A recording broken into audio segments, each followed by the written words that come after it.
Et oui, le Biking Man Euskadi, c'est presque déjà fini. C'est l'heure du débrief avec votre émission, la Finish Line.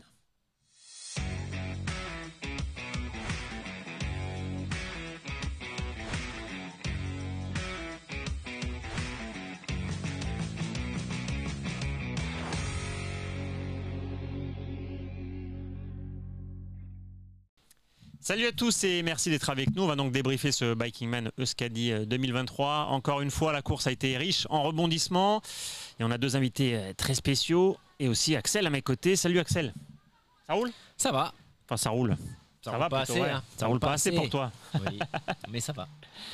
Et à tes côtés, il y a nos deux invités. Donc, Sébastien Payet. Le vainqueur du Biking Man Euskadi. Et à tes côtés, Lauriane, deuxième. Ouais. On a la tête de la course avec nous. Et regardez, je vais vous montrer tout de suite leur petit cadeau parce qu'il me plaît beaucoup. C'est ce béret basque Biking Man Euskadi personnalisé. 1000 km, 23 000 de D+. C'était le programme qui les attendait. Il fallait terminer en 5 jours maximum. Tiens, je te le rends tout de suite, Sébastien. Il t'appartient. L'Ariane elle-même.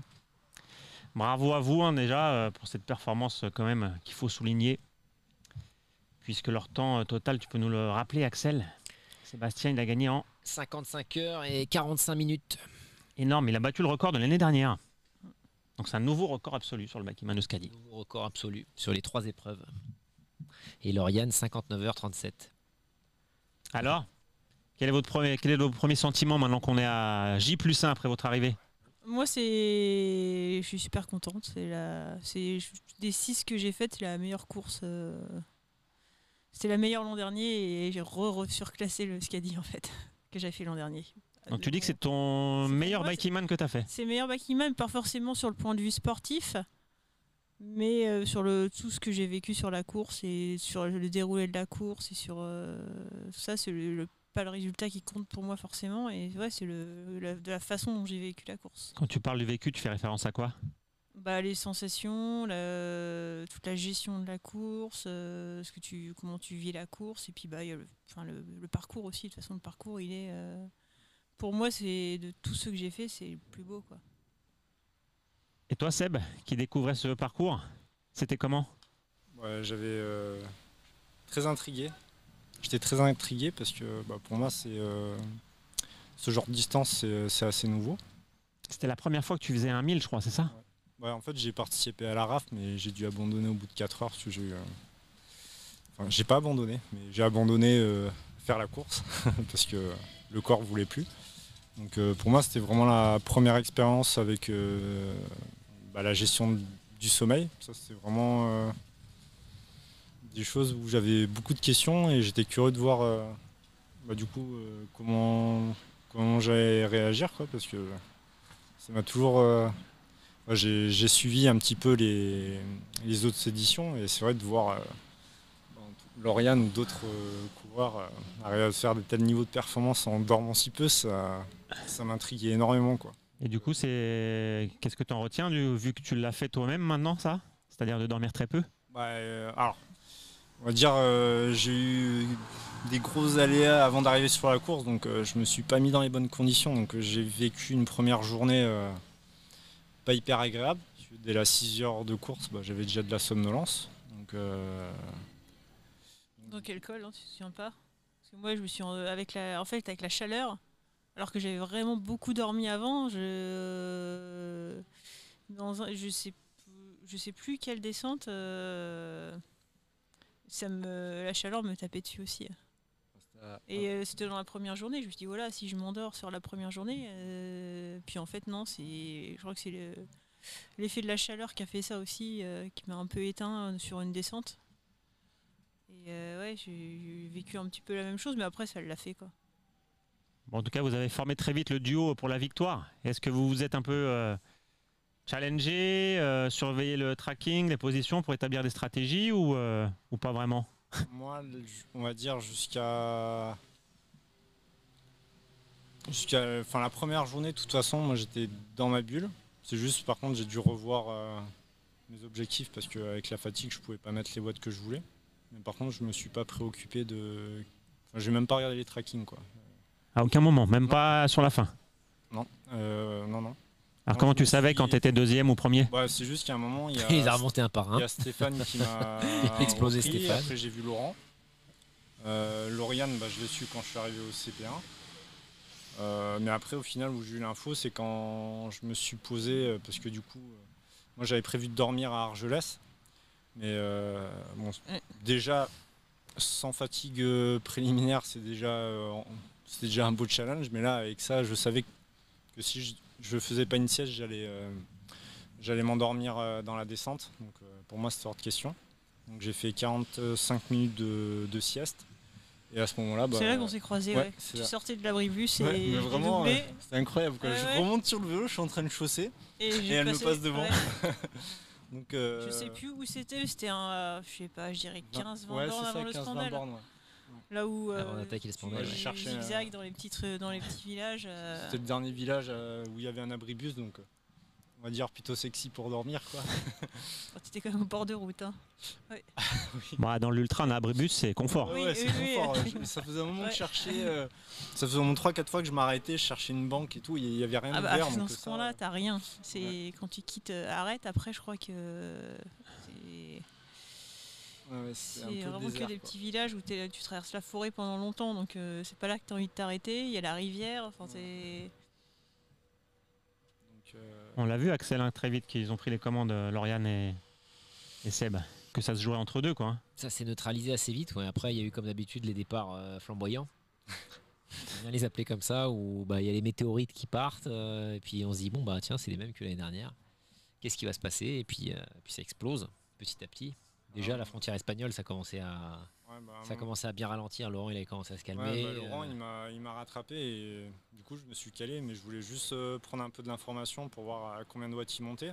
C'est un cyborg, lui. Et- Il prend les infos, il arrive, il se pose à côté, il prend les et informations quand de j'ai Watt. T'as pu regarder mon GPS comme il était un peu Le tordu, Terminator. non C'est le Terminator, ouais, c'est Et je voyais 280, 290 watts, j'ai fait non. c'est Vegeta. J'ai fait ça va trop vite, ça va péter. Et en fait, j'ai fait la fin de la montée avec lui et en haut du col, il y avait une fontaine.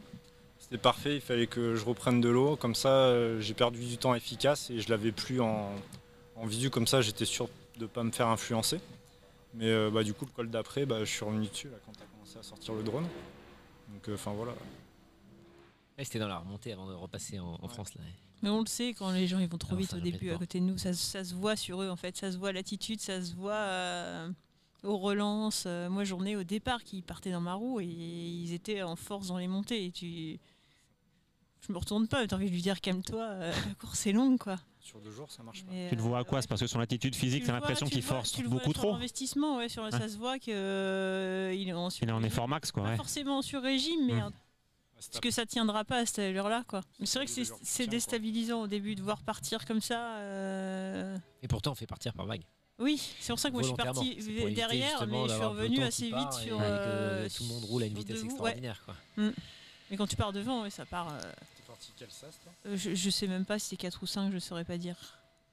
Donc, Avant, au tout début du Bikeman, quand ça partait en peloton, tu voyais ce type d'attaque comme ça Même bien avant. Enfin, si je cite 2 exemples vraiment emblématiques, parce que visuellement, je vois les personnes vraiment se déchirer, mais comme si c'était un contre-la-montre, quoi, un prologue. C'est le Pérou. Le Pérou en 2019, parce qu'on partait de Trujillo, donc sur la côte, et on partait sur une voie rapide, mais très tôt, donc à personne, mais ça roulait à presque 50. Et en plus, c'était des. C'est en la plus, lanterne c'était- rouge qui tirait le peloton. Quoi. C'est l'actuelle lanterne rouge de l'épreuve qui était tout devant dès le départ et qui a explosé après. Et en plus, pour une course de distance, des qui était distances encore plus encore plus longues. importante. Ouais, elle faisait 1800, plus de 1800 Arturo. km. Arturo, comment? Arturo, Dias de mémoire. Dias Ferreira. Un fou. Et après, le deuxième exemple, c'est encore plus proche parce que c'est 2021 sur le Biking Man du Canet, quand on est parti pour 1000 bornes par les Préalpes d'Azur, col de l'Ecre, au seuil. Ils montaient tous à 350, 400 watts. Enfin, c'était hallucinant à regarder parce que c'était. Nous, on remontait avec la voiture, je sais pas si tu te souviens, on a essayé de remonter Ouais, c'est compliqué. les gens, mais ils roulaient à une vitesse mais juste 350 hallucinante. Ouais, plus de 350 watts dans la montée du col de l'Ecre et on monte en plus par le pétard, après le rond-point de côté Coluche. nord, ouais. Donc vraiment, c'est pas un cadeau quoi. Et ça montait mais à une vitesse extraordinaire. Du coup, c'est vrai que les vagues, normalement, c'est censé calmer un peu l'esprit, mais bah non, c'est pas ce qui se passe. Bah, Après, après, il y a trop d'aspi aussi, parce que si tu En mets plus. trop de personnes en même temps. C'est pour ça qu'on aime bien mettre des pétards au départ. après, quand on voit leur état au CP1, Mais Aux là, le parcours, il participants, est ça les a traître. calmés. Si tu l'étudies pas, le parcours est traître, parce qu'il y a 175 bornes pour aller à Saint-Jean-de-Pied-de-Port, et c'est assez facile quand même. Et après, tu passes d'un truc hyper facile à d'un seul coup, l'enfer arrive, et il y en a, ça les tue direct en fait. Et ils tombent comme Et- des mouches. Oui, ouais, enfin, là, c'est. quand on les voit au CP1, hein, Oui, après au checkpoint CP1, 1, ils arrivent. Déjà, quand tu arrives au CP1, il n'y a que 60 km, mais c'est 60 km, enfin un petit peu plus, mais hyper dur, quoi. Hyper éprouvant. Et on est qu'au quart de la course. C'est ça qui est terrible. ah, il y a beaucoup de pèlerins. Plus de Chaque- pèlerins cette année que Alors, l'année moi, dernière, c'est donc marrant, je parce pense que j'ai qu'il y en a trouvé qu'il y en pas mal de avait- gens qui se sont dit bon attends, je suis dans un col là, je suis à vélo, comment ça se fait que le pèlerin qui marche avec son sac à dos qui va à Compostelle, il est plus rapide que moi. Chacun son pèlerinage hein, dans Ouais. cet endroit-là.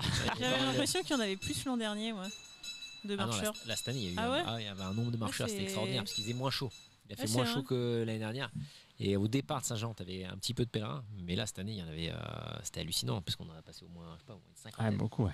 Avant J'avais qu'ils le bifurquent souvenir au moment que l'an où ils suivaient dernier, il y en avait l'asphalte et vraiment remontent après sur beaucoup, la ouais. crête. Ouais. Plus que 50. Hein. Non, mais là, Ouais. je dis 50, mais l'année dernière, je pense, on avait vu peut-être une dizaine quand on est monté. Après, on n'était pas à ton niveau, on était au niveau de Stéphane Chaban, au moment où on était dans ce secteur. Mais là, cette année, il y avait pas mal de pèlerins, et du coup, tu avais les pèlerins à droite ou à gauche, et puis Au des milieu, fois, oui. le Tu cycliste, zigzags, bah, le souvent tu cycliste qui divague zigzags, au donc tu milieu, sais pas vers où il va ouais. aller, donc tu préviens longtemps avant, Ouais. sinon. Alerte cloche Biking Man, vous l'avez entendu? C'est le 7ème, Lambert Bourdonnais qui vient d'arriver. Félicitations, Lambert. Bravo Lambert. Et dire quand même qu'on est le jeudi après-midi là, il n'y en a que 7 qui sont arrivés. Bah, il y a un gros Ça décalage. c'est vraiment un truc unique hein, de ce Biking Man Euskadi. C'est Ça les n'arrive pas du tout cyclistes sur les basques. autres courses. Si tu fais la comparaison avec le Portugal, au Portugal, t'as les 3 quarts de la course qui sont arrivés le jeudi, quoi. C'est un peu plus roulant. Mais ça montre bien parce que moi c'est un point sur lequel j'insiste très souvent. Après c'est difficile de le comprendre à moins d'être du coin ou d'avoir fait des endroits vraiment cassants. 1000 mètres de dénivelé, c'est pas 1000 mètres au Pays Basque ou dans les Alpes-Maritimes, c'est pas du tout la même chose. C'est très compliqué d'arriver à faire comprendre aux gens à quel point ça te consomme de l'énergie quand tu as du dénivelé avec des pourcentages à 2 chiffres. Des pétards versus du dénivelé à la plein ou du dénivelé Problème comme de le Parce Portugal. que globalement, en plus, En il y a plus. il y a quand Ça, même en pas fait, mal de le parties problème. roulantes sur le parcours. Avec ça. Il y a des parties il y a quand même des longues portions roulantes. On n'est pas tout le temps en train de monter descendre. C'est qu'on se prend tellement de pourcentage qu'on prend le dénivelé sur vraiment des courtes portions. Oui. Et Bah, c'est vrai que t'as ouais, 500 c'est. mètres Ouais. de Espelette au camping. C'est la règle de 10. Hein, Du coup, le Tourmalet, il est roulant. Voilà. Le Tourmalet, c'est peut-être le plus roulant. Du coup, le Tourmalet est roulant. Ouais. Ouais. À part, Ouais, t'as c'est vrai que l'approche le qui- Tourmalet, par rapport aux autres, ouais, il est. C'est vrai qu'il passe un peu. Celui qui a le plus de Ouais. dénivelé, mais c'est celui où tu as le moins de surprises en fait. Ouais, il passe vite. Hein. Enfin, moi, il est passé vite. Hein. C'est quoi du coup le col qui vous a le plus marqué? Marqué physiquement ou. Ouais, physiquement. Ou qui vous a impressionné ou qui vous a vraiment hypnotisé? Je dirais le col de la baisse. La La Baïs? La Baïs, pardon. Parce que nous, on l'a passé de nuit. De nuit, c'est spécial. Hein. Et de nuit, donc t'as. T'es dans la forêt. T'as vu Frodon Saké? Non, mais c'est que t'as pas encore dormi. Donc en fait, t'as fait toute ta journée de vélo. Et bah là, en fait, si t'es un poil fatigué. Les arbres, ils sont. Enfin, moi, sur le côté, tu On vois. parlait Non, ils me parlent pas, mais en fait, Non. j'ai des formes. Il y a des formes qui se créent avec Ah la oui, végétation. oui. Et dans ce col, c'est un truc de malade. Oui. Enfin, c'est. Des fois, faut éviter de regarder sur le côté. C'est pas que ça fait peur. Tu sais très bien que c'est ton cerveau qui travaille. Mais il y a de quoi faire dans le col. Parce qu'il y a de la végétation partout, avec le vent, ça bouge. Il y a les contrastes des couleurs aussi qui font. Je l'ai jamais vu de jour, mais il doit y avoir de la pierre vachement blanche qui contraste avec les arbres. Et du coup, tu te fais des. Enfin, Ouais, Tu puis il y fais a de la des films, rivière, enfin, ouais. vous avez dû avoir des sons aussi. Parce qu'il il y pas a mal- une pas mal d'eau ambiance aussi, là. qui doit être complètement différente de jour que de jour. Mais c'est ce qui fait aussi le truc de le passer de nuit, quoi. Tous Et les tu deux, vois c'est pas le la même col. pente. C'est celui-là qui vous a. Ah, Non, moi ok, j'ai ok. bien, j'ai le port de Balès, t'arrives là-haut, c'est. Ouais, trop beau. Ouais, non, ça. c'est dégagé, puis c'est un peu représentatif de tout ce qu'on voit sur le parcours, enfin des montagnes pyrénéennes qui sont. Moi, je suis des Alpes, donc c'est pas la même chose. Les Alpes, les arbres, ils s'arrêtent à 2000, et puis après, t'as la roche, que là, c'est pastural, c'est dégagé, c'est vert. Il y a un côté beaucoup moins agressif qui rend le truc. C'est ça, c'est avec ça que j'accroche, quoi. C'est là que tu m'as dit, voilà pourquoi il faut faire le Bikeman Euskadi, pour voir le port de Balès. Voilà, on se fait mal, mais c'est pour voir ces paysages-là, en fait. Et bon, il est dur. Il est long, il est dur. Moi, chaque fois, si tu pars, il fait chaud en bas. Et ça fait que de varier. Enfin, t'as des 15%, tu repasses. Sur le profil, il est comme ça. Mais tu passes de 10 à 15, de 12, et ça monte. Ça monte assez fort quand même. Et après, tu t'enchaînes Péragude, qui est en plein. Persourde, à chaque fois je me trompe. Qui est en plein cagnard, mais qui est vraiment celui-là pas un pet d'ombre. Et moi, j'ai dû le passer un peu avant midi. Donc, et enchaîner avec l'Aspin, là, les trois, t'arrives au CP2, le CP2, il est bien placé. Ils n'ont pas terminé l'asphalte. Tellement il fait chaud. Oui, c'est un four. Machines à côté du vélo. C'est un four, et le problème, c'est que moi, je suis dans celui-là, c'est les appuis qui chauffent. C'est les pieds, les mains, les fesses, tout brûle, quoi. D'ailleurs, au CP2, t'arrives en tête, Laurent deuxième, moi, et vous êtes même pas vu. Non, parce que moi, j'étais partie aux toilettes. Je savais pas qu'elle était là. Pourtant, il y avait mon vélo, t'es passé devant, mais il y avait mon vélo juste à côté du checkpoint. Et non, moi, j'étais un peu. Je voulais faire une petite pause avant. Parce qu'en fait, il restait quand même un bon morceau.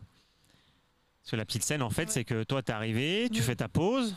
Seb, 50 minutes et quelques, je crois, maximum. Ouais. T'arrives, hop, carte, j'y vais. Moi, je sors des toilettes et. Seb, il était hystérique quand il est arrivé.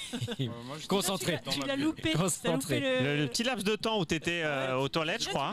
En fait, il y a 3 semaines, j'ai fait un Everesting au Tourmalet. Et le camp de base était au pied de Sainte-Marie, là, voilà. Sainte-Marie de Campan. Et dans ma tête, et d'ailleurs sur ma trace GPX, le CP2, je l'ai mis au croisement. Donc pour moi, je te vois en train de sortir la caméra, je fais mais qu'est-ce qu'il fait sur une ligne droite à pied, il va me prendre que 5 minutes, c'est pas... Ah ouais, 5 millièmes de seconde, ouais.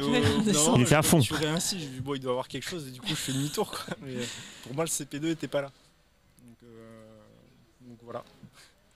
Ouais, un petit 100 mètres en plus, cadeau. Oui, ça va, c'est comme des tours, c'est acceptable, quoi. Mais du coup, oui, j'étais dans ma bulle, j'avais 2h ou 3h30 de retard le matin, donc je savais qu'il y avait un peu de... Ouais, moi j'ai vu que tu avais bien forcé pour revenir, enfin, j'imagine que...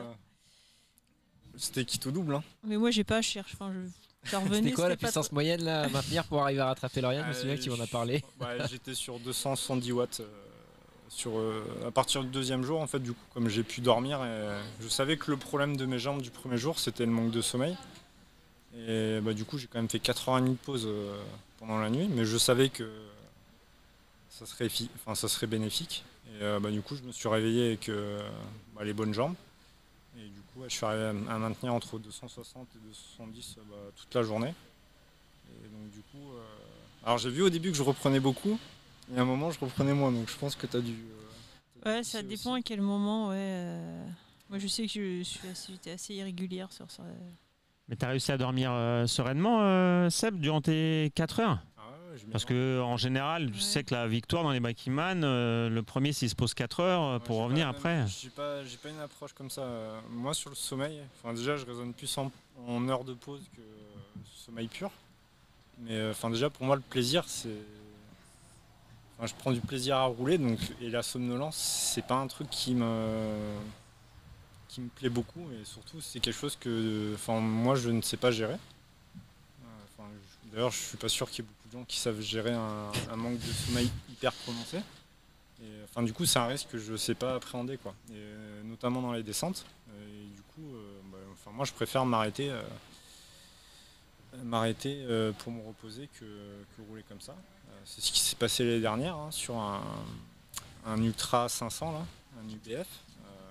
En plus on a un problème de tracking, de puce, donc je connaissais même pas les écarts, donc je savais pas combien j'avais d'avance sur le deuxième. Et en fait, on a eu tellement une météo compliquée, donc très très chaud, on a eu 42 degrés à 1000 mètres. Et après, on a eu des orages et du froid, donc des conditions assez agressives pour le corps. Du coup, forcément, ça m'a fatigué.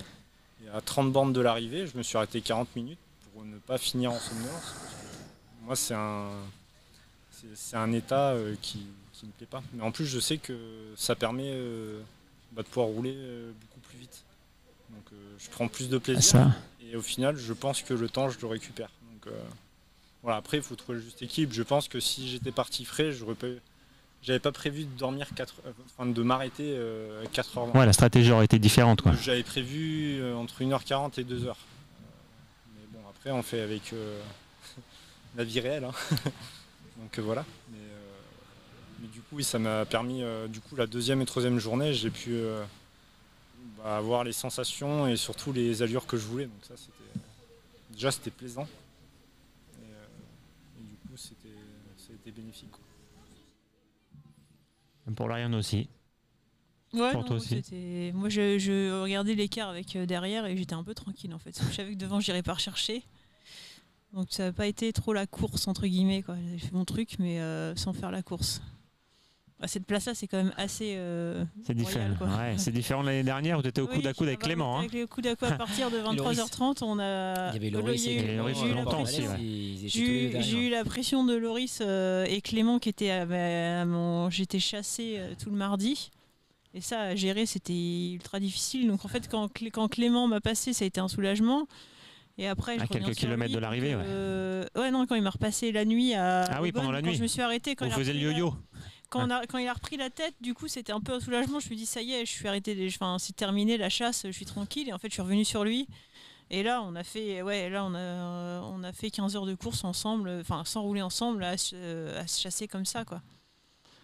T'avais un peu cette pression quand t'as pris les commandes de ce Bike Imanuscadi, toi, Seb, de se dire, d'essayer de maintenir un rythme en te disant qu'il y a Lauriane qui est pas trop loin, qui pourrait peut-être revenir.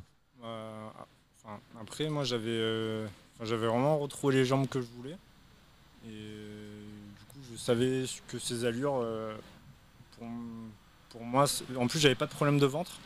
Donc ça, c'est aussi un facteur qui joue parce que c'est bien beau de pas avoir mal aux jambes, mais si tu n'arrives plus à t'alimenter, ça marchera pas. Mais du coup, ces deux aspects-là, ils étaient vraiment bien. Donc je savais que ces allures-là, j'allais les tenir jusqu'à la fin de la course.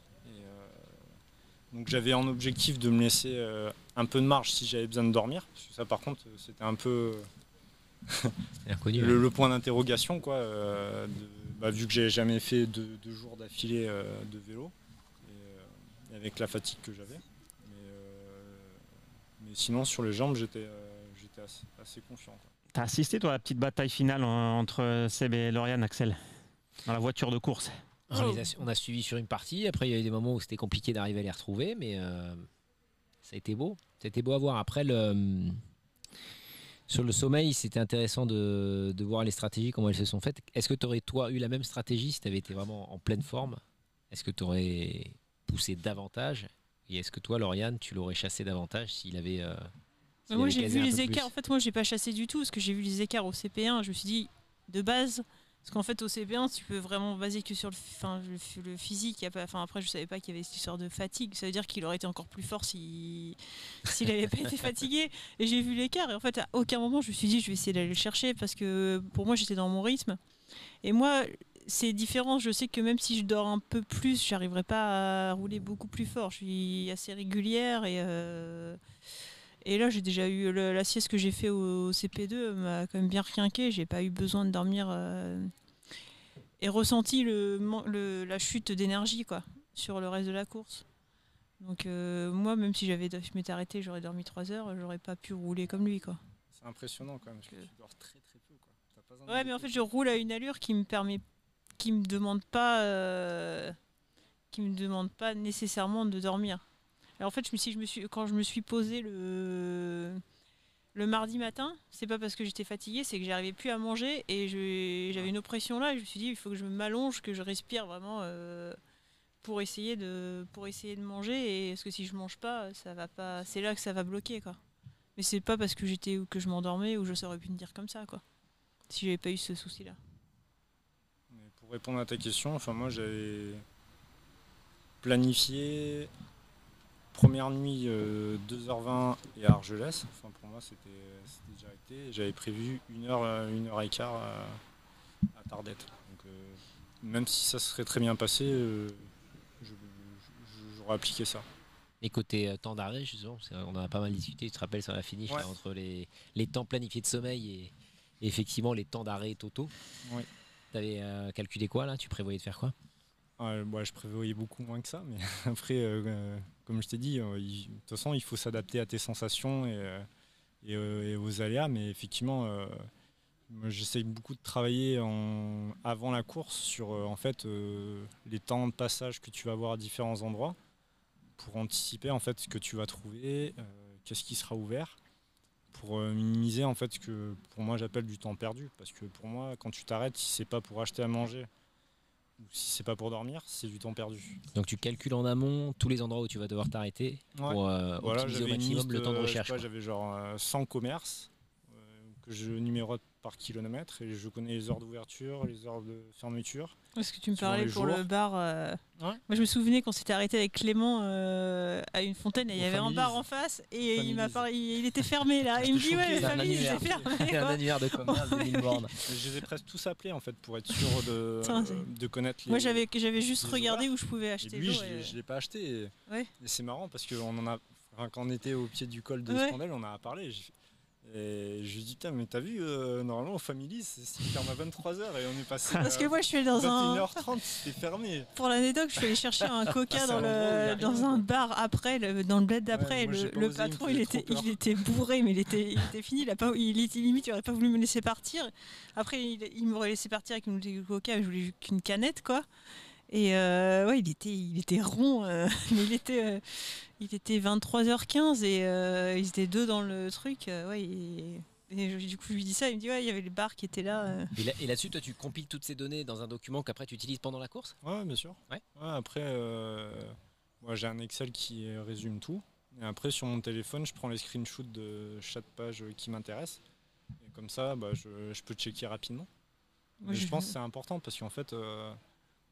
Des fois, quand tu cherches à manger, tu peux jardiner pendant des minutes et chaque minute, ça coûte cher. Finalement, le temps de recherche que tu as en amont, c'est ce que tu économises après en aval sur le terrain quand tu es en train de pédaler. Ça permet de savoir aussi qu'est-ce que tu vas trouver.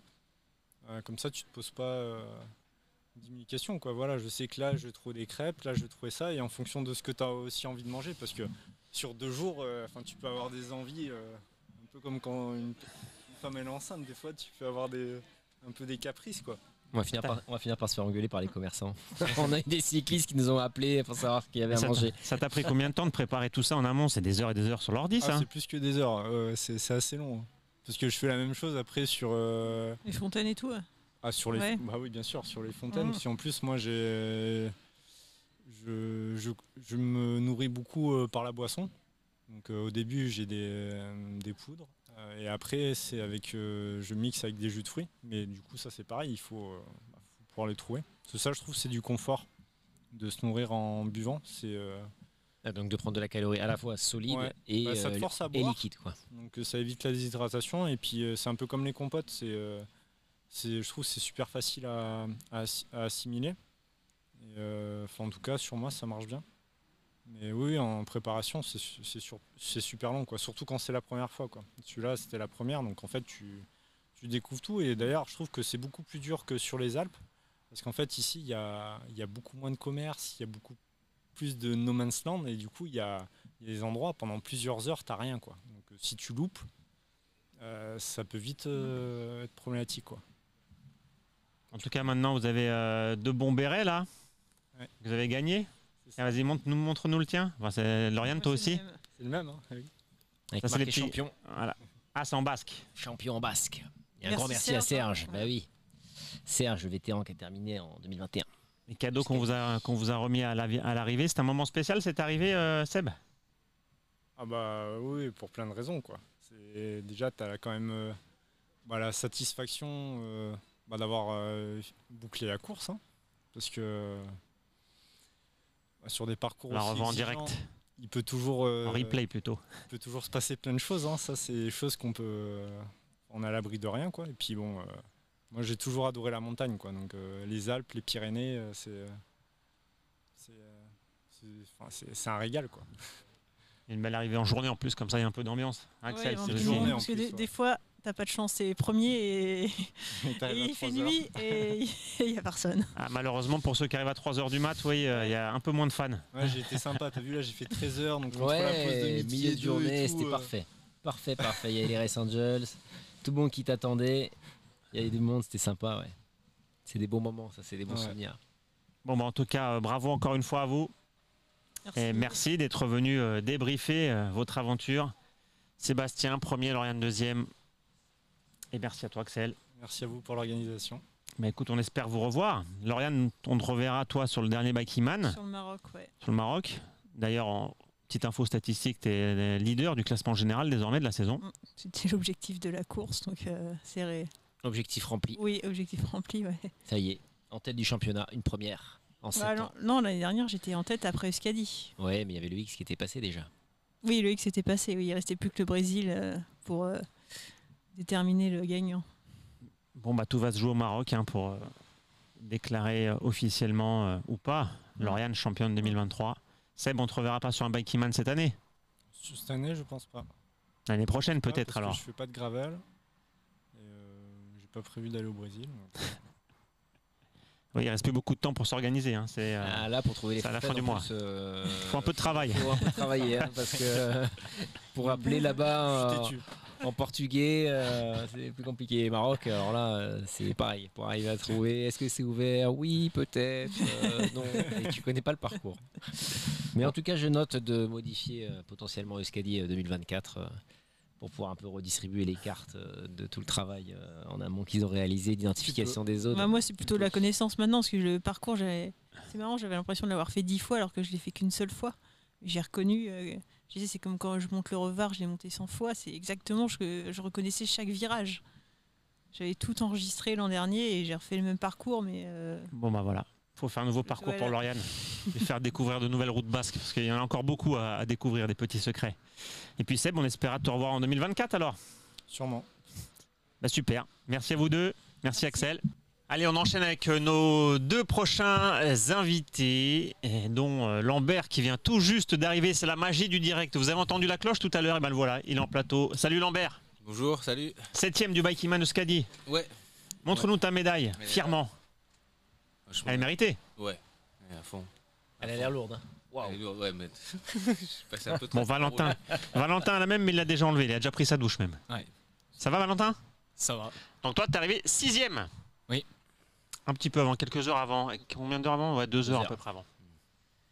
Ouais. Belle perf après le Bikeman France. Bah ouais, content. Hein. Enchaîner Bikeman France et Bikeman Euskadi cette année, c'était plutôt cool, ouais. Avec seulement 2 mois d'intervalle entre les deux. 2 mois, ouais. Récupération optimisée. Bon alors les gars, c'était comment cette course? Bah c'était pas mal. Non, c'était très dur, très dur. Bah forcément, ça monte beaucoup les Pyrénées. Les cols s'enchaînent très vite, donc on a peu de moments pour récupérer entre les cols, forcément.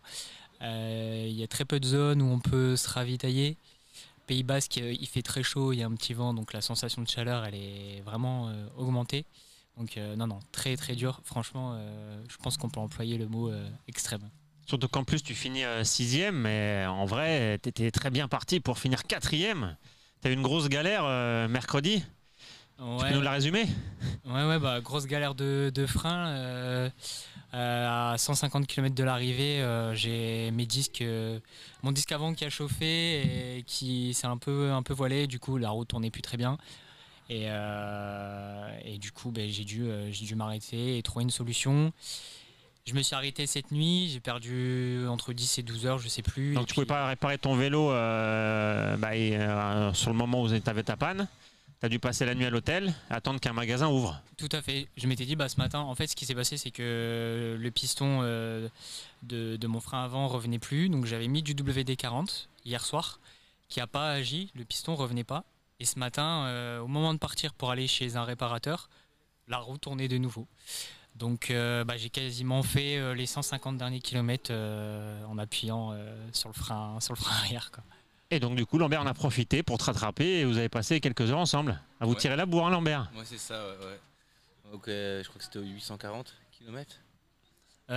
C'est ça, ouais. C'est ça, Ouais, col de 840. Galia. Ouais, 840 km, on s'est rencontrés là. Col de Gaïa, et là on a passé jusqu'au 940 en fait. On a fait 100 bornes ensemble, je crois. C'est ça. Ouais. Et là on s'est tiré la bourre. Jusqu'à ce que tu exploses. Et j'ai explosé. Voilà. J'ai cherché à tout donner, mais ouais, la chaleur, comme tu disais, le Pays Basque, la chaleur, elle m'a. Mais je savais qu'il allait exploser. Parce que je voyais ses yeux, ils étaient comme ça. Et en fait, je dis, mais tu roules depuis quelle heure 3h30. Je fais, oh là, avec la chaleur là, pour revenir, il va. Ouais, c'était obligé. Hein. Il avait ouvert le maillot, il est allé à fond. Ouais. Donc on peut attaquer après 840 km de vélo. Ouais, on peut attaquer. Ah ouais, faut Ouais. pas s'arrêter. Hein. Faut y aller. Ah, faut y aller, hein. Tu donnes. Hein. Il m'a bien attaqué. Hein. Ah ouais. Dans les petites bosses, il mettait des cacahuètes. Ouais, t'as vu. Ah non, mais franchement, on peut toujours attaquer, quoi. Faut se faire plaisir jusqu'au bout. Même les petites bosses. En même temps, quand tu vois une bosse, t'as envie de la manger. Hein. Ah, t'es comme ça, toi. Bah du coup, t'as Bon. dû bien te nourrir alors. Ouais. pendant Ah, cette bah, j'étais un course. peu trop lourd, hein. J'ai dû me reposer. T'as dû bien te nourrir parce que des cols et des bosses, je sais pas combien il y en a, mais Il y en avait. Hein. allez, Ouais. au moins 55 ou 60. Hein. Ouais. Et T'as je- combien affiché le Garmin là sur la. Vous aviez le 24. Claim Pro ou pas activé 24 J'ai même pas sur le dernier tronçon. Donc Mais là, c'était- 24, c'est un mensonge. Ah oui, juste sur le dernier tronçon, Ouais. donc x3 au Ouais, minimum. ouais. Paramétré en moyen et grand. Ok, grande plus de cote. 80 cols. Ouais. À peu près. Ouais, clairement. Et moi, je pensais qu'il y avait un bug sur le dernier tronçon. Parce qu'en fait, je disais, mais à la fin, c'est plat. Et en fait, il restait, à un moment donné, il restait 3000 de dénivelé. Je fais, mais c'est impossible. On doit passer une gorge et parfois, quand on passe des. Ça, c'est Les le gorges. pas de Roland, ça. Il y a. C'est le pas de Roland, Arsa Mendy, que t'avais pas vu. L'enfer basque. Rigole. Il avait pas vu. Tu te souviens, t'es monté en Arsa ouais. Mendy. C'était le pas de Roland, le dernier. Il faut y aller garer aussi. Ouais. Ouais, lui, il a fait mal. 17%. Hein. Il y a des moments et ça fait mal. Hein. Moi, t'avais un triple plateau, toi, Lambert. Bien sûr. Voilà. Oui, triple bateau. Triple plateau. Ouais. Hein Triple plateau. Parce que la transmission, c'est la clé. Ouais. Est-ce que tu avais déjà vu un triple plateau, toi, sur un bike Iman, Axel? Et on n'en voit pas assez. J'ai pas le souvenir. Ouais. On n'en voit pas assez parce que côté transmission, on n'en parle pas suffisamment. Moi, c'est vrai que j'essaye de partager pas mal de conseils avec la chaîne YouTube, avec l'académie, et ainsi de suite. Mais il y a tellement d'habitude dans le milieu du cyclisme de dire que si tu vas avec un ratio de 1 ou inférieur, c'est pas bon parce que tu peux pas envoyer du braquet. Si tu viens avec un 34, donc un compact classique 50-34 à l'avant en termes de denture et 11-32 ou 11-34 à l'arrière, ça suffit pas. Tu te fais exploser ici. Ouais. Ou alors il faut les cannes de Seb qui lâchait 350 watts à 45 tours minute. Mais pour la majorité, on a quand même pas mal d'abandons en ce moment. De nouveau, parce que c'est la 3e année, chaque année on a beaucoup d'abandons sur le Scadi, plus que sur les autres épreuves du championnat. Je pense que c'est principalement des soucis de braquet. C'est pas des soucis physiologiques. On n'a pas eu de maladie. Ouais, très peu, c'est vrai. Pas plus que les autres courses, ouais. Pas de problème digestif, pas de crash, voilà, pas de choses externes à la gestion classique. C'est souvent genoux, tendons d'Achille qui sont liés au braquet. Parce que si tu tires gros, tu le fais une fois, 2 fois, tu arrives à Arnaud Stegui au CP1, tu lances ton satellite là pour arriver au chalet d'Irati et tu te dis, ça y est, le satellite il est dans la stratosphère, là il est en train de tourner autour de la Terre, et là tu comprends. Mais ça, c'est la première partie en fait. Hein. D'ailleurs, Après, il en reste beaucoup derrière. j'ai une petite anecdote sur son triple plateau, c'est que avant le CP1, on était à 4 à marcher, quasi dans le même temps, et je vois un mec arriver en danseuse. Je fais, mais c'est qui ce mec? Et en fait, j'avais pas vu qu'il avait un triple plateau. C'était Thor. Et en fait, Lambert. c'est seulement ce matin, je fais, ah mais c'est pas toi que j'ai vu dans ce col-là, qui était en danseuse et tout. Il me dit, bah si. Et ouais, bon bah franchement, je pense que ça lui a servi. Ouais, ça a bien aidé. Hein. Ça a bien aidé. Et puis j'étais en patin. Et tu m'as dit la même chose. Ouais, et après au CP1, il me dit ouais, faut pas que j'aille trop vite parce que dans les descentes parce que je suis en patin. Je fais, mais il est fou avec le poids du matériel, etc. Bah ça a couiné à la fin. Hein. Justement. Mais alors, comment t'as fait, Lambert? Comment j'ai fait? Comment t'as fait pour terminer? Eh bah, juste du plaisir jusqu'au bout, quoi. Toujours se dire que t'es là pour te faire plaisir et quel que soit le matériel, bah t'es là pour déjà les paysages. T'es là pour t'as un col, tu le manges, c'est un plaisir. toujours. Et bon, j'ai d'Annecy à la base, donc on a tous nos petits cols à côté. Donc Ah, t'as l'habitude. on va déjeuner là-bas, quoi. Le matin, un petit déjeuner au Semnose, par exemple. Et Ouais, puis donc tu fais des cols au petit-déj, toi. C'est Voilà. un bon muffin, ça, le Sevenoz, ouais. Ouais, c'est un bon muffin le matin, tu vois, avant d'aller au boulot. Et voilà, donc ouais, c'est vrai que c'est une histoire d'habitude, en fait. Vraiment. Et mais comment j'ai fait? Bah, juste le plaisir, ouais. Que du bonheur à chaque fois, garder le sourire. T'as géré comment ton sommeil? 4 heures, 3 heures, 2 heures. Ah ouais. Ça me rappelle Dégressif. une petite stratégie que j'avais partagée. Moi, je faisais 5-4-3. 5, 4, 3. Ouais. Ok, ouais. Ah ouais, moi, confort, la première nuit, 5 heures. J'aime bien. Confort, c'est bien la première nuit. Ouais. Comme ça, tu perds pas vraiment d'énergie, de concentration, t'es nickel. Exactement. Et après, tu vas chercher tout Deuxième doucement. tronçon, généralement, je suis le plus rapide. Et je dors mal. Parce que les 4 heures, je les passe dans des conditions abribus, étables, bref, par terre. Ouais, c'était ça. Et là, tu récupères pas. Et la dernière, KO. T'as fait comment, toi, ton sommeil, Valentin? Première nuit, je me suis arrêté là où j'avais prévu de m'arrêter. J'avais repéré une commune avec un sas de banque mais qui était fermé. Bon, c'est pas grave, il y avait un petit préau juste à côté que j'avais aussi repéré. Du coup, Bivi, j'ai dormi 2h30, 3h. Entre temps, je me suis réveillé une fois pour checker, je voyais que ça remontait. Et... Ah oui, parce que vous étiez au contact, hein, tous ensemble. Hein. Ouais. Et, Une bataille pour le top 5. Ouais. Et je me suis pas affolé, je me suis rendormi. Et après, je suis arrivé, ça a payé, puisqu'au final, je suis arrivé plutôt en bonne position au CP2. Et au CP2, pareil, j'ai hésité à repartir avec Rémi. Je me suis levé, je me suis dit, je prépare mes affaires, je l'ai vu qu'il repartait déjà. Je dis, allez, je vais redormir 1 heure. Et au final, j'ai dormi 2h30 aussi au CP2. Ouais. Donc 2h30, 2h30. Je pense que c'est le bon format pour moi. Ça avait marché, puisque t'avais repris Rémi après. Ouais, j'allais. Après le CP2. Ouais, c'est ça, ouais. Et du coup, si t'avais pas eu ta problème mécanique, la nuit que t'as passé à l'hôtel, t'aurais fait un tout droit vers la ligne d'arrivée, j'imagine, non? Je pense que j'aurais eu un coup de fatigue quand même. Parce qu'il restait 150 bornes à peu près, tu l'as Ouais, dit. il restait 150 bornes, mais à la tombée de la nuit, parce que je serais arrivé de nuit, je pense que j'aurais dû faire un petit 10-15 minutes de sieste, vraiment une micro-sieste, pour pouvoir faire la ligne d'arrivée sans encombre, quoi. Ouais, parce que les petites bosses cachées, hein, vous parliez des petites bosses tout à l'heure, il y en a jusqu'au bout. Hein. Jusque Ouais, là, hein. Jusque là, ouais. Jusque là, la sortie du camping. Ça dure pas longtemps, mais c'est raide. Hein. Elle est pas raide, celle-là, elle est facile, mais ouais, on grimpe au camping hein, pour arriver, on grimpe au Bella Basque pour rentrer sur la finish line. À l'image du Pays Basque. Est-ce que vous connaissez, les gars, vos temps de pause hors sommeil, ou plutôt vos temps pédalés au total? Je l'ai sur mon Garmin, mais À peu près à la journée, vous avez fait combien de vélos? Vous savez ou pas? Ça, c'est plus pour les personnes qui nous écoutent, parce que souvent on se focalise encore une fois sur la notion de sommeil.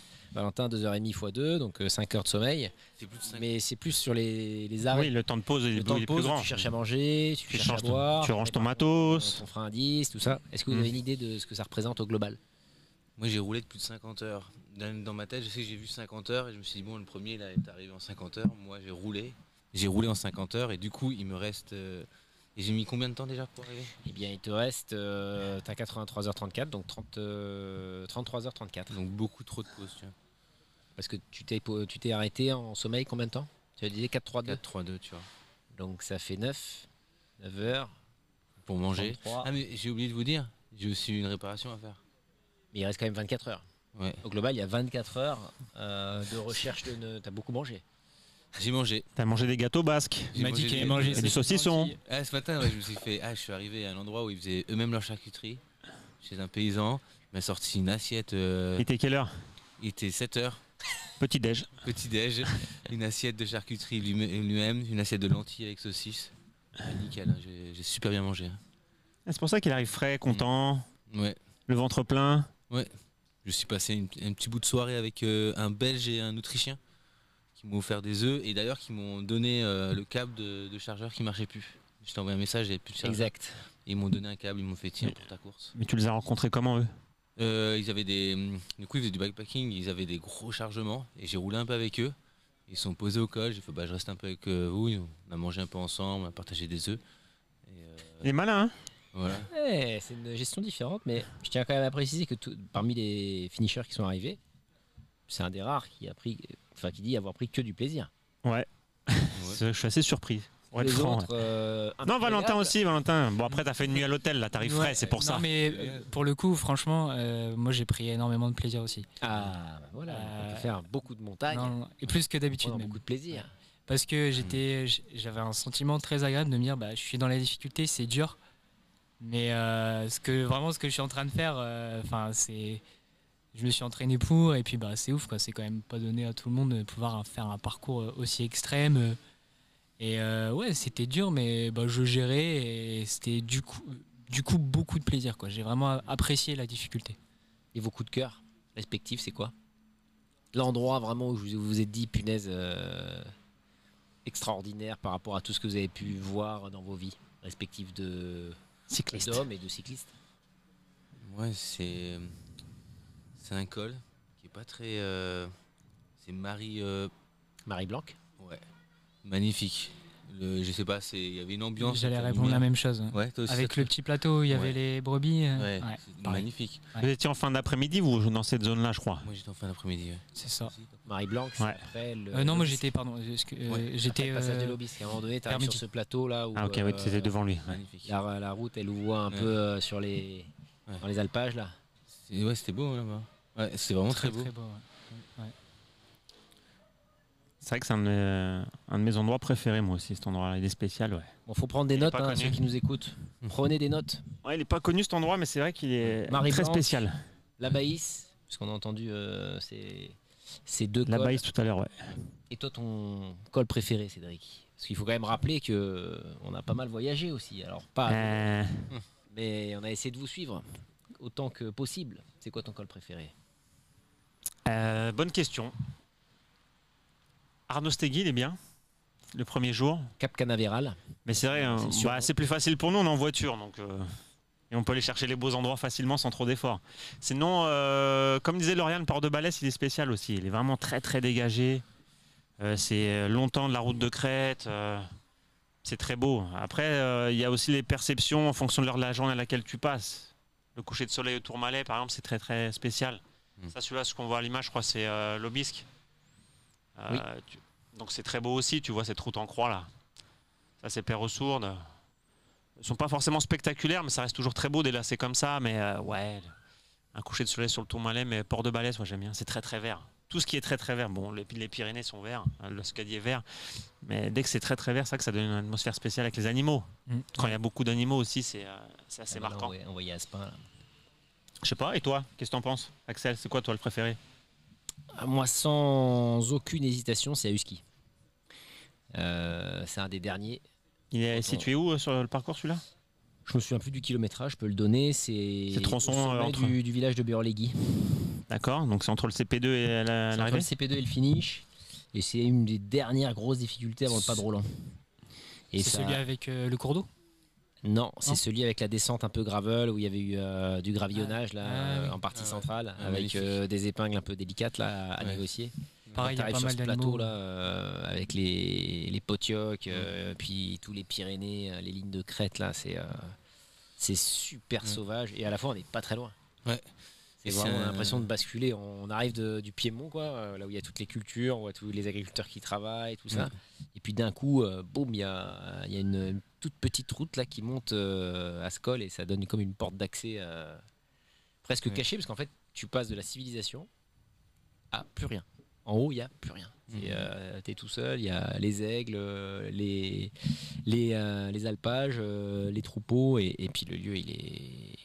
Pouah, Ça m'a c'est rappelé- indescriptible à décrire tellement c'est à la fois dégagé, à la fois massif, à la fois voilà c'est route en balcon. Moi là je m'imaginais avec le vélo en fait hein, quand j'étais avec Serge en moto là sur cette piste, sur cette route pardon. Je rêvais d'être à vélo. Ouais, c'est un dernier regard sur ton parcours aussi. Moi, j'ai lu ce matin au lever de soleil et je regardais, j'étais un coup d'œil, je fais ok, bah là, je redescends du coup maintenant. Oui. Et je me rapproche du coup de la côte. Et c'était vraiment le dernier regard. Tu fais ok, alors ça, on est passé et tu fais allez, ciao. On descend. C'est vrai. Et un bel hommage ce matin. Ouais. Vous avez croisé beaucoup d'animaux, j'imagine aussi. Beaucoup, Ouais, ouais. beaucoup. Ouais. À Bramous, là, il y a une cinquantaine de cerfs. Des cerfs? Ouais, cerfs, biches, c'était hallucinant. Haro, Bramous là-bas. Je descendais à fond, il y avait des cerfs à côté de moi. J'étais là. Ça faisait un peu peur, mais c'était beau à Pourquoi on voir. les voit pas, nous, ça? C'est la Axel. magie du vélo. Faut descendre à Ouais. minuit, 1 heure. Oui, puis à vélo, D'accord, je le note. tu fais moins de bruit, il y a moins de Oui. lumière, il y a cette. C'est un des privilèges. Tu surprends d'accéder, en l'animal, fait. ouais. Exactement, tu le surprends. Donc, en plus, tu es à des heures où généralement les humains se reposent. La nuit, là, c'est vrai que c'est un peu le. Les personnes qui passent, ouais.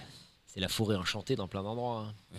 Ah, c'est les patous surtout qui m'ont surpris. T'as eu des frayeurs? Ah ouais, au moins 3-4 fois. Ouais. Et En pleine nuit? ouais, en pleine nuit, ouais. Mais Axel avait donné un très bon conseil et que j'ai utilisé. Faut garder son calme, pas passer comme une balle. Il faut limite descendre du vélo et ça a plutôt bien fonctionné. Mais sur le coup, ouais, quand ils partent pas, c'est assez impressionnant. On se demande ce qu'ils vont faire. Et t'as appliqué le conseil à la lettre? T'es descendu du vélo, t'as marché? Ou t'as ralenti? À un moment, je suis descendu du vélo, je leur ai parlé, je les ai rassurés, puis Et qu'est-ce qu'il t'a dit? rien du tout. Bah, Ouf, ouf. voilà. Tu dit Bah, après, Euskad. ils s'en vont. Euskad. Et il est passé. Voilà. Mais ouais, c'est impressionnant. Et il y a beaucoup de la Pierre Saint-Martin aussi, de montée de nuit. Il y avait beaucoup de vaches De aussi. vache, ouais. Et du coup, c'était assez sympa de descendre de nuit avec toutes les vaches. Tu vois Faire- toutes les faire iris attention, ouais. qui s'éclairent quand tu es avec la frontale. Là, tu regardes un peu, tu C'est vois ça. tous les animaux sur les côtés. C'est une ambiance qui est très particulière, mais c'est aussi c'est une de ces chances qu'on s'offre collectivement, quoi. C'est-à-dire que traverser ces endroits à ces heures-là, combien de fois dans une vie, Valentin et Lambert, ils vont le faire? Non. C'est peut-être la seule fois. Ouais. Et c'est aussi ça, ce privilège. C'est-à-dire que tu grignotes énormément en termes de plats, parce qu'il y a beaucoup d'ascensions, mais il n'y a jamais personne finalement qui a connecté toutes ces ascensions ensemble en un seul événement. Du coup, c'est très difficile, mais je rejoins un peu ce que vous dites là. Moi, à la fois, ça me frustre, parce que j'aimerais bien être sur le vélo avec vous le soir et la nuit, parce que c'est la golden hour un peu. C'est vraiment la période de nuit. Tu vois pas les paysages, mais tu vois autre chose en fait. Tu vois l'envers du décor du monde des humains. C'est-à-dire que tu vois tout ce qui vit quand les humains se taisent et dorment. Et il y a tellement de choses que tu peux voir la nuit qui sont extraordinaires et qui te donnent des marqueurs que personne n'a finalement. Parce que le motard qui passe dans l'Aubisque ou qui fait la Baïse ou qui fait tous les cols que vous avez fait de nuit, il le verra jamais ça. Même nous en voiture, on Et voit nous, rien. en voiture, on le voit pas. Ouais. Parce que t'es complètement sourd, aveugle, parce que ça va trop vite. Alors qu'avec le vélo, tu peux capter tout ça, quoi. Ouais. Alors qu'est-ce que vous avez capté? Quel est le souvenir, si vous en avez un en tête là, qui vous a Mais, marqué le plus au-delà de la beauté des paysages, des sensations en termes d'expérience qui vous ont captivé à un moment de la course là? moi, c'est l'humain dans la course en fait. C'est vraiment les rencontres que j'ai faites pendant cette course. Bah, à chaque fois, T'as rencontré beaucoup de monde? ouais, j'ai rencontré quand même du monde et à chaque fois, il y avait cette aventure du coup sportive, mais cette aventure humaine aussi. Quand j'ai eu mes problèmes de casse, tout ça, les gens ils étaient là. J'ai encore eu un au téléphone juste avant. Les gens étaient hyper disponibles, comme pour le portable. Tu sais, du coup, t'as le numéro de la dame du restaurant. Et du coup, pareil, elle me file le téléphone. C'est quoi cette histoire? Mais mon chargeur ne marchait plus. Le téléphone? Le téléphone, juste le câble. Et du coup, j'ai appelé Axel pour lui dire, en fait, si j'ai plus de batterie, c'est normal. Et du coup, on pourrait potentiellement plus être en contact avec la s'il y ok, avait un problème. ok. Voilà, c'est pour qu'on soit au courant. Et ouais. tous les gens que j'ai rencontrés, en fait, je trouve que le vélo, c'est ça rassemble. C'est une manière, c'est pas comme en voiture, comme en moto. C'est une manière de rencontrer les gens qui est. À chaque fois, ils disent, ah, tu fais ça, waouh, costaud. Puis il y a toujours un contact, une porte qui s'ouvre directement avec les gens. Et moi, c'est pour ça que j'aime bien le vélo. Et parce qu'il y a toujours ce truc, ah, t'as monté ça, oh ouais, génial. Puis tu parles et tu écoutes la personne, elle a son passé, t'as ton passé, t'as tes projets futurs et c'est assez chouette. Découvre les gens. Et moi, c'était vraiment l'aventure humaine que j'ai eue, ouais. Et les temps de pause s'allongent. Ouais, Bah, 24 heures, faut rouler plus vite après. faut appuyer, triple plateau. Ouais, voilà. Bon, il appuyait bien. Hein. Et toi, Valentin? Bah, moi, c'est les paysages. Hein. J'avais jamais roulé dans les Pyrénées. Ah, c'était Et, découverte totale. Totale. Ouais. Et franchement, j'ai été impressionné de la beauté des paysages et puis ce cachet donné par tous les animaux qu'on peut rencontrer, surtout la nuit. J'ai adoré rouler de nuit dans les Pyrénées. Franchement, c'était du pur plaisir et ça m'a marqué, je pense. En plus, on a eu de la chance avec la météo, il faisait pas trop froid. La nuit, On en a tout une cas. fenêtre même d'exception parce Ouais. qu'il a plu, et je parle sous le contrôle des Basques, mais il a plu d'avril à début septembre. C'est-à-dire qu'il y a eu des hallebardes de flotte sur toutes les Pyrénées et on a eu juste une petite fenêtre qui dure encore, parce que ça a duré jusqu'à demain soir, de soleil, de grand beau, quoi. Jusqu'à vendredi soir. Alors que Ouais. ça aurait pu être des seaux d'eau. Alors que le jour où on est arrivé, c'était des seaux d'eau. Exactement. Donc on a 2 eu jours avant beaucoup le de départ. chance. On a eu beaucoup de chance. Il y a eu le Tourmalet dégagé comme ça de nuit avec la lune. C'était des conditions qui étaient extraordinaires, quoi, en termes de climat. Alors, certes, il fait chaud, mais vraiment, et ça fait 3 ans d'ailleurs qu'on a de la chance en termes de météo. À chaque fois, il y a. Là, cette année, on n'a pas eu pluie. Zéro. Zéro. Ouais, 0 goutte de pluie. Rien. Pourtant, 10 jours avant l'épreuve, moi j'avais checké et franchement, je stressais parce qu'ils avaient annoncé des trombes d'eau Ah, c'était pendant. cataclysmique les conditions. Ouais. Ouais. Donc, j'avais acheté le pantalon de pluie, je m'étais dit je pars avec 2 kW. Et je stressais vraiment. Et au plus on se rapprochait de l'épreuve, au plus la situation s'est améliorée. Et au final, on a eu des conditions. Du coup, tu n'avais rien pour te protéger de la pluie sur toi, Si, pendant quand la même, course. Une petite veste de pluie Ok. au cas où. Quoi. par sécu. Par Et sécu. toi, tu avais un truc Ouais, ouais. aussi? Veste de C'est bien, les pluie gars. et doudoune. Il faisait quand même froid dans les gorges quand tu descendais de nuit. Hein. Avec la transpiration, il peut faire Ouais, froid. ouais. En descendant, ouais. Tu descendais en doudoune aussi? Ouais, veste de pluie et par-dessus la. Ouais, pareil. la doudoune, ouais. Ouais, c'est vrai qu'au checkpoint 2, tu avais froid. Je m'en souviens, je t'avais vu, Valentin. Ouais, T'as sorti la doudoune. ouais, même le bivy. Ouais, je supporte pas très bien les variations de température où la journée il fait très chaud et le soir dès qu'il commence à faire froid, vu que je perds beaucoup de calories et parfois si j'ai pas pu beaucoup m'alimenter, je peux faire des petites hypothermies, quoi. Ouais, la question qui me taraude. Tu as fait le France. Ouais. C'est la maison pour moi, parce que j'habite sur la Côte d'Azur. Et tu viens de terminer le Scadi. Quel est le plus beau? Quel est le plus beau des parcours? Puisque le France, qui part du Canet, c'est l'éloge des Alpes. Ouais. Avec, je dirais, une digression pour aller chercher le Ventoux, quoi. C'est un peu la virgule pour aller récupérer après les Alpes. Là, pour le coup, au Scadi, c'est l'éloge des Pyrénées.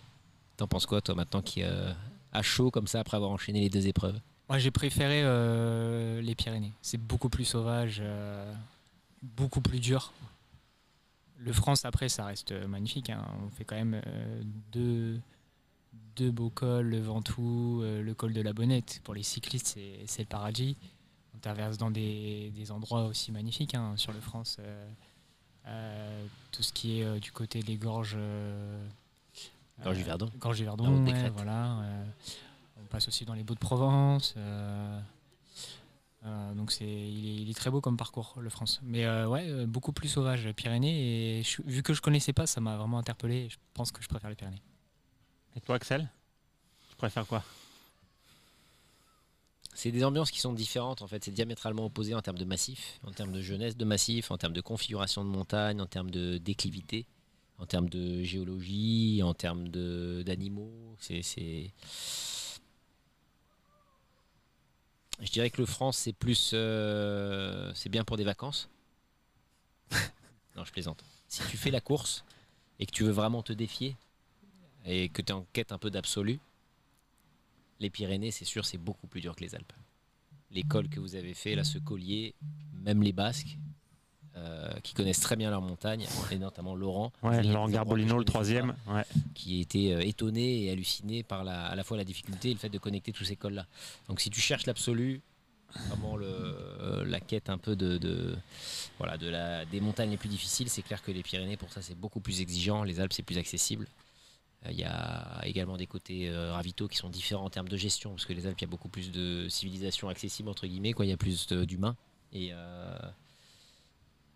ça dépend ce que tu recherches, quoi. Si vraiment tu cherches le truc le plus difficile, c'est clair que les Pyrénées, tu peux aller frapper aux portes. Et ben, c'est Mais ce qui donne. ça se fait pas, c'est pas donné à tout le monde. Eh ben, c'est ce qui donne encore plus de valeur à leur performance, hein. Bravo à vous deux, hein, les gars, hein. Merci. Bravo Valentin, bravo Lambert. Donc, Valentin 6e, Lambert 7e. Merci à vous, hein, d'être venu débriefer votre course avec nous. Merci. Merci à toi, Axel. Avec plaisir. Merci à tous. Et puis quant à vous, merci de nous avoir suivis. On remercie encore une fois de plus Jérôme Armand de Radio Cyclo. C'est grâce à lui que techniquement cette émission est possible. Merci à lui qui est derrière la caméra. Merci GG. Merci GG. Merci GG. Et puis restez connectés, hein, bien sûr, sur les réseaux sociaux, sur le live tracking au Waka, sur nos résumés de courses publiés tous les matins à 7 h pour suivre jusqu'au bout ce Bikeman Euskadi qui, on le rappelle, se termine ce samedi matin à 5 h au bout du temps limite des 120 heures. Salut à tous!